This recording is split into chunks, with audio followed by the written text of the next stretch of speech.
Have you ever wondered what would happen if an economic system had a built-in doomsday clock? You know, a system where the rules were set in stone and the rewards were mathematically guaranteed to shrink year after year?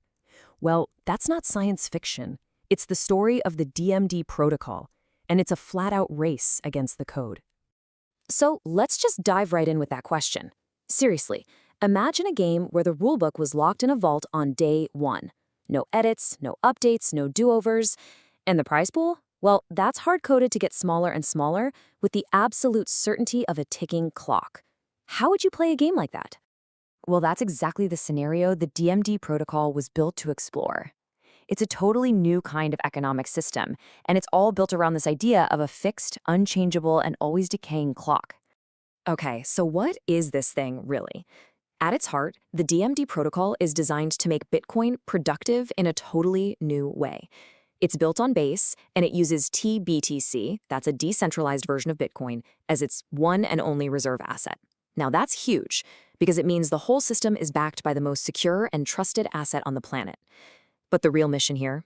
To create an entirely new layer of scarcity right on top of Bitcoin, all enforced by code that can never be changed. Now, just look at these core objectives. These aren't just features on a website. This is a radical statement. Every single point here is about removing human meddling. The supply can only ever go down. There are absolutely no votes, no admin keys, no backdoors. Even huge players, the whales, can't rig the game. Once this thing was deployed, that was it. It's permanent, no takebacks. This is so different from almost everything else out there. All right, so that's the philosophy. But how does it all work in practice? That brings us to the protocol's core mechanics. And I want to be super clear. These aren't just guidelines. They are unbreakable, hard-coded laws that are going to run for as long as the base network is online. The entire system, and I mean all of it, boils down to this simple four-step loop. You lock up your tBTC. In return, you mint the protocol's asset DMD. But here is the absolute kicker. To get your Bitcoin back out, you must burn every single DMD you created. You don't sell it, you don't transfer it, you destroy it. It's a completely closed economic circuit, and that little detail is the key to this whole thing. And look, don't just take my word for it. This quote from the white paper says it all. This isn't just some marketing slogan. It's a technical, cryptographic guarantee. The people who built this have literally thrown away the keys. The system is designed to run forever, exactly as it was launched. Just let the implications of that sink in for a minute. So if the rules are set in stone forever, what creates the urgency? What makes this a race? That brings us to the absolute beating heart of the protocol, a mechanism they call the annual quartering. This is that ticking clock we've been talking about. This number right here.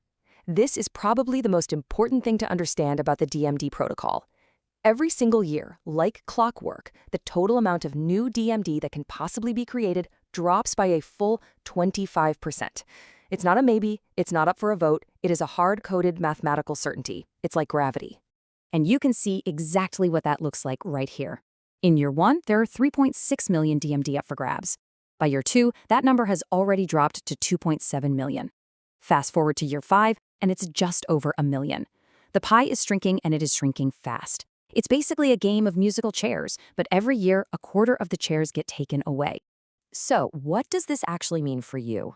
It means this is a race, plain and simple. There are only ever going to be 14.4 million DMD created by the system, period. The longer you wait to get in, the smaller your potential slice of that shrinking pie becomes. The code is explicitly designed to reward the early birds. The clock is literally ticking. But believe it or not, that shrinking reward pool is only half the story. The other half is what happens when people decide they want their Bitcoin back. And this, my friends, is where the system gets really clever. It creates what is essentially a one-way street to scarcity. Now, they have a fancy name for it, the Extreme Deflationary Digital Asset Mechanism, or EDAD. But really, you can just think of it as the burn to redeem rule. It's simple. To get your Bitcoin back, you have to permanently destroy every bit of the DMD you earned. It's a one-way ticket, and the destination is scarcity. And this comparison makes it crystal clear why this is such a game changer. With something like wrapped BTC, when you redeem your Bitcoin, that WBTC just goes back into the system to be used again. It's a revolving door. With DMD, it's completely different. You redeem your tBTC, and the DMD you earned is gone. Poof, erase from existence forever. It doesn't get recycled, it gets deleted. That is a fundamental shift in how scarcity works. So, what's the bottom line here? It's simple. Every single time someone redeems their Bitcoin, the total supply of DMD shrinks, and it shrinks forever. It is a deflationary spiral that's hard-coded right into the system's DNA. The supply can only go one way, down. So, there you have it, a system with rules that can never be changed, a reward pool that is guaranteed to shrink by 25% every single year, and a total supply that can only ever decrease. The code is permanent. The clock is running. The only question left is, what are you going to do?